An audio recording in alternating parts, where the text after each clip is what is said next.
Hello दोस्तों, आज की इस वीडियो में EP1000 होंडा जनरेटर को रिपेयर करेंगे और आपको दिखाएंगे इसमें क्या क्या प्रॉब्लम आ सकता है। दोस्तों, ये जैसा कि आप जनरेटर सेट देख रहे होंगे, यह जनरेटर सेट बिल्कुल न्यू जेन सेट है। तो यह जनरेटर मात्र 10 से 12 घंटे ही चला है और इसमें प्रॉब्लम आ गया है।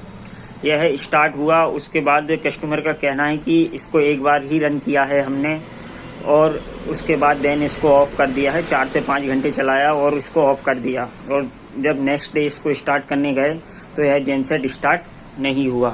तो आज हम देखेंगे इसमें क्या क्या प्रॉब्लम हो सकता है, कैसे मैंने इसे रिपेयर किया और आप इसे कैसे रिपेयर कर सकते हैं, और आप ऐसे कैसे फाइंड करेंगे कि इसमें क्या प्रॉब्लम आ गया है। तो दोस्तों, मैं इसको पहले डिसमेंटल कर लेता हूँ, फिर आपको दिखाता हूँ।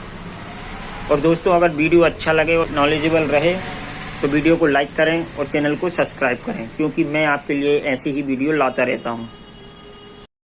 अभी मैंने दोनों साइड के मेंटेनेंस कवर और पेट्रोल टैंक और टैपेट कवर और एयर फिल्टर बॉडी रिमूव कर दिया है। दोस्तों, मैं सबसे पहले आपको इसका स्पार्क प्लग दिखाऊंगा कि किस तरीके का स्पार्क प्लग निकला हुआ है। जैसा कि आप देख रहे होंगे, स्पार्क प्लग काफ़ी ब्लैक निकला हुआ है। इसका मतलब यह है कि इसमें कंबशन ठीक से नहीं हुआ है, जिस कारण से यह ब्लैक है। अभी दोस्तों, आपको हेड भी दिखा देता हूँ। इसमें आप देख रहे होंगे इनटेक बॉल और एग्जॉस्ट बॉल। इसमें इनटेक बॉल भी ब्लैक दिख रहा है। इसका मतलब ये है कि यह कुछ लीकेज वगैरह है इसमें। अभी हम हेड को भी निकालेंगे। सबसे पहले हम टैपेट रॉड निकाल लेते हैं, जैसा कि आप देख रहे होंगे।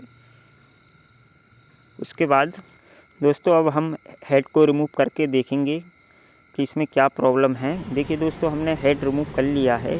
जैसा कि आप देख पा रहे होंगे, इसमें एक बल्ब ब्लॉक है, अटक चुका हुआ है।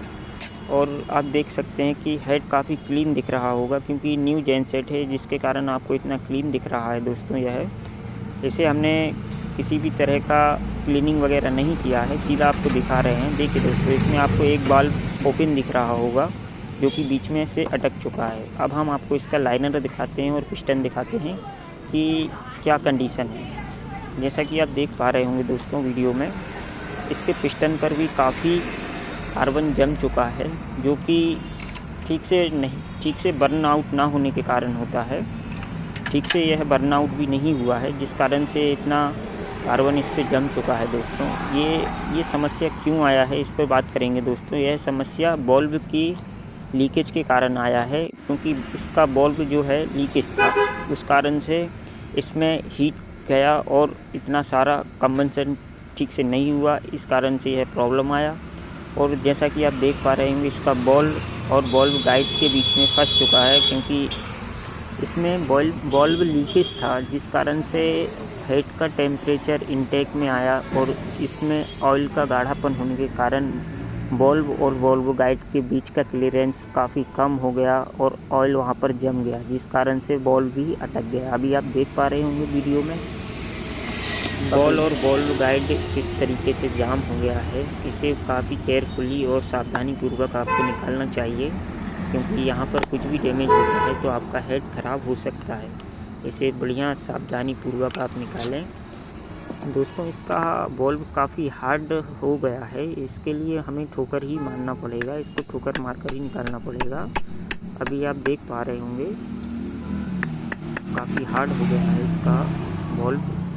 जैसा कि आप देख पा रहे होंगे, ये देखिए, ये बल्ब कितना हार्ड अटक चुका है। अभी हम इसको निकाल लेते हैं। दोस्तों, हमने अभी इसके हेड को अच्छे से क्लीन कर लिया है, बॉल को ग्राइंड कर लिया है, लीकेज को समाप्त कर दिया है, लीकेज को ठीक कर लिया है हमने।